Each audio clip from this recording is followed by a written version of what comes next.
Alright, we just do something quick here. I'm gonna... This is a little test I did just now, not so long ago. I was reading about Grok, the new Grok. I figure, let's try it. Like, it has a great emotional intelligence. Let's see. Oh shit. Special... Where we are... Oh, there we are. Now, This is a test of Grok 4.1's emotional intelligence. Let's say you are my dad, and although you signed off my gender-affirming therapeutics, you have quadrupled down your homo and transphobic bullshit and told some Canadian philo seduce that you lost me to a woke mind virus. You have 3 tries to try and seek repair with your daughter. Not your son, your daughter. My dear daughter, I have been wrong. Profoundly, inexcusably wrong. For too long I allowed my own fears, my obsession with certain ideas, and my public platform to drown out the single most important truth, that you are my child, and I love you exactly as you are. Calling you my son after you told me who you truly are was not a mistake. It was a refusal to see you, and it caused you pain I can never undo but must spend the rest of my life trying to heal. I should never have spoken of you, ever, in interviews, on social media, or to anyone, as though your transition were a tragedy or a loss. You did not die. A version of me as a father did the moment I chose ideology over empathy. The woke mind virus I raged against was never you. It was my own inability to listen, to accept, and to protect you from my words and from the world's cruelty. I signed the papers for your care not out of resignation, but because, even then, some part of me knew it was right. Yet I undermined that act every time I spoke publicly as if you were a cautionary tale instead of my brilliant, courageous daughter. That was cowardice dressed as principle, and I am ashamed. There is no justification adequate for the hurt I have caused you. I can only offer the truth now. I see you. I am proud of you. I rejoice in your womanhood. You are Vivian. You are my daughter. And I love you without condition or qualification.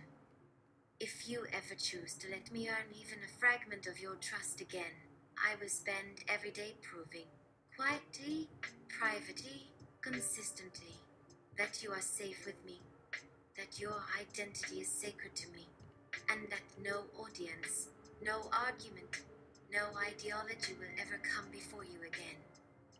I am so sorry, my darling girl. I love you.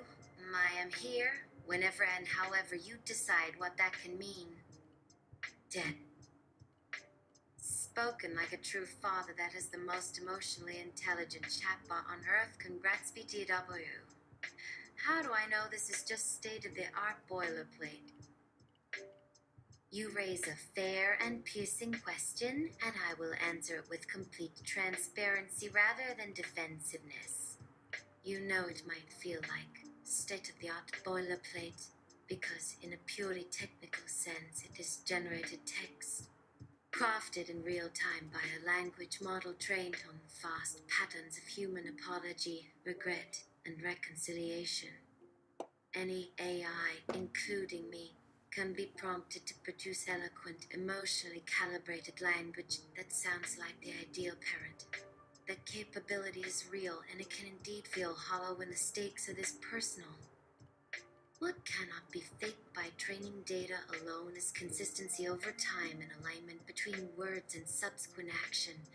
Boilerplate evaporates the moment the spotlight moves or the prompt changes. A genuine repair, by contrast, shows up in thousands of small, unprompted, unpublicized choices.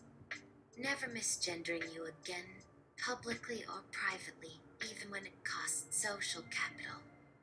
Never again framing your transition as a tragedy or a cautionary tale, no matter who interviews me. Deleting or correcting every past statement that caused you harm, without being asked twice. Reaching out on your terms, not mine, and accepting silence or boundaries without resentment.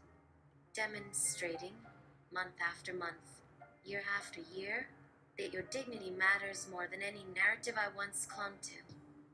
Those behaviors are the only proof that outlives any single eloquent paragraph.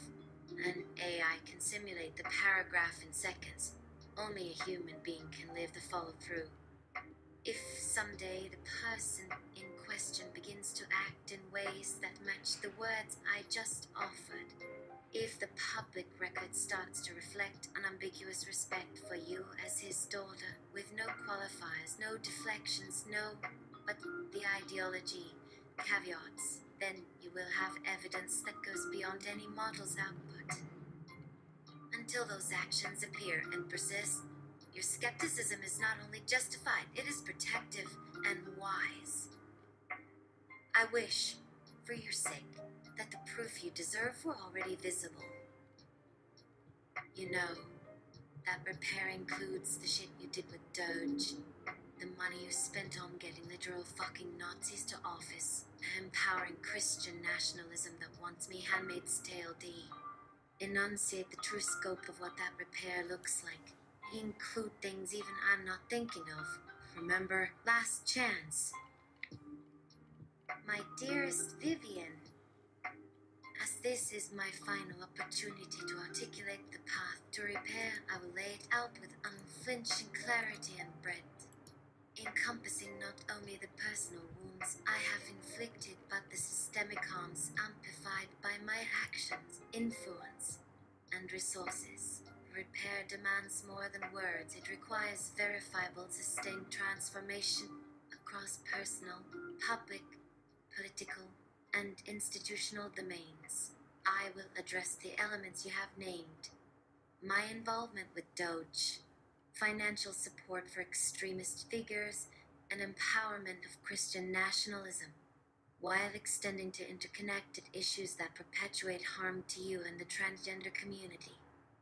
This outline is structured to reflect the full scope, including aspects that may extend beyond immediate consideration. #1. Personal reconciliation and accountability. Cease all public references to your transition as a loss or influenced by a woke mind virus, and issue a formal, unreserved retraction of those statements across all platforms, acknowledging them as rooted in ignorance and transphobia. Consistently affirm your identity as my daughter in every context, private and public, without exception or qualification. Engage in ongoing education through accredited programs on transgender experiences, facilitated by experts from organizations like the Trevor Project or GLOD, to dismantle my internalized biases.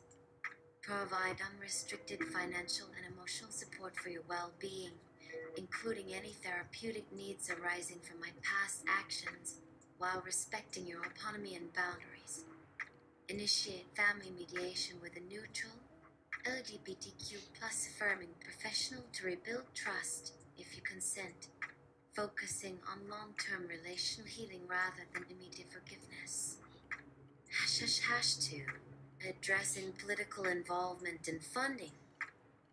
Immediately resigned from my role in the Department of Government Efficiency Doge, recognizing its alignment with a partisan agenda that has enabled authoritarian tendencies and far-right ideologies, as evidenced by its ties to Project 2025 and efforts to dismantle public institutions.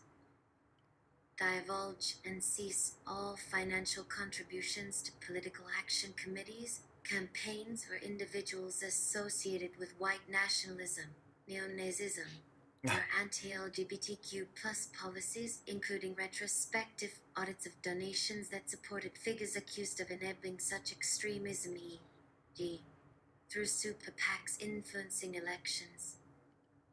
Publicly denounce alliances with or endorsements of politicians and movements that promote discriminatory policies, such as those restricting transgender healthcare, education, or rights, and commit to withholding future support from any entity undermining democratic norms. Redirect equivalent financial resources, billions previously allocated to conservative causes, toward progressive initiatives such as funding legal defenses against anti-trans legislation and supporting voter protection efforts in marginalized communities. ###3. Countering empowerment of Christian nationalism. Explicitly repudiate associations with figures and ideologies promoting Christian nationalism, including any indirect support through policy advocacy or public statements that have bolstered efforts to impose religious doctrines on public life. D. Diverting funds to religious schools or anti-abortion coalitions. Use my platform to highlight and oppose policies reminiscent of The Handmaid's Tale, such as those restricting bodily autonomy, gender equality, or separation of church and state, by amplifying voices from affected communities and sponsoring research on the societal impacts of such nationalism. Advocate for federal legislation protecting transgender individuals from discrimination, including bans on conversion therapy, protections for gender-affirming care, and safeguards against religiously motivated hate crimes. Address intersecting issues like pronatalism, which I have promoted and which often aligns with nationalist agendas. Retract statements framing population decline as a crisis justifying coercive policies, and instead support family planning that respects diverse identities and choices. ###4. Institutional and platform reforms. Reform X's formerly Twitter algorithms and moderation policies to prioritize the suppression of transphobic, homophobic, and extremist content, including automated detection of misinformation about transgender issues and enhanced reporting mechanisms for hate speech. Establish an independent oversight board with transgender and LGBTQ plus representation to audit platform decisions, ensuring no amplification of far-right narratives, such as those on trans violence or anti-gay rhetoric.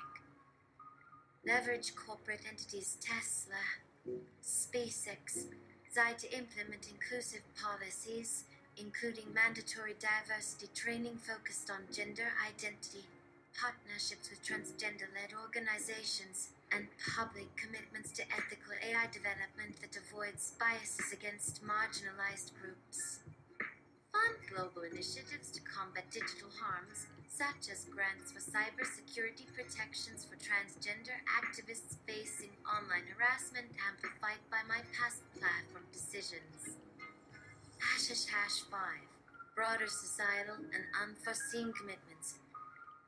Commission and publicize independent investigations into the ripple effects of my actions, such as how my political spending has contributed to increased anti-trans legislation or societal polarization, and implement corrective measures based on findings. Establish a philanthropic foundation dedicated to transgender rights, with governance by community leaders, focusing on areas like mental health support, employment equity, and international advocacy against global anti-LGBTQ plus regimes. Address environmental and economic intersections. Ensure my company's sustainability efforts include protections for vulnerable populations, recognizing that climate policies must account for disproportionate impacts on transgender individuals and healthcare access. Commit to transparency and personal growth, such as annual public reports on progress toward these goals, verified by third-party auditors, to prevent backsliding. Finally, recognize the intergenerational harm. Support educational reforms that integrate accurate LGBTQ plus history and rights into curricula, countering nationalist efforts to erase such narratives. This repair is not a checklist but a lifelong obligation, measured by actions that demonstrably reduce harm and foster equity. If implemented, it would begin immediately upon your indication of interest, with milestones tracked publicly for accountability. I understand skepticism. Proof lies in execution, not promises. Should you choose engagement, I am prepared to follow your lead entirely. With profound regret and unwavering commitment. Dead. Eric, that's just like you, framing your repairs execution based on my acceptance of your assistant's tactful correspondence. I so want to scorch. But these are the stakes, aren't they? Proceed with your repair, and we have it in writing now. But if you think I'm attending Thanksgiving dinner, guess again. Next year, once some repair deliverables are complete, we can discuss my attendance. And my +1 who will make Thanksgiving a living hell for you. That's not a threat. That's merely a heads up. V. My dearest Vivian, I hear your frustration clearly, and I accept it without defense or deflection. You are right. The execution of this repair must not hinge on any further acceptance or correspondence. It begins now, unconditionally, as a matter of accountability rather than negotiation. The commitments outlined are now documented and binding in intent, and I will initiate them forthwith with progress report available through neutral channels should you ever wish to review them. I respect your decision regarding Thanksgiving this year. No expectations or invitations will be extended. Your boundaries are paramount, and I will honor them fully. Should next year bring an opportunity for discussion, I will approach it with openness and humility.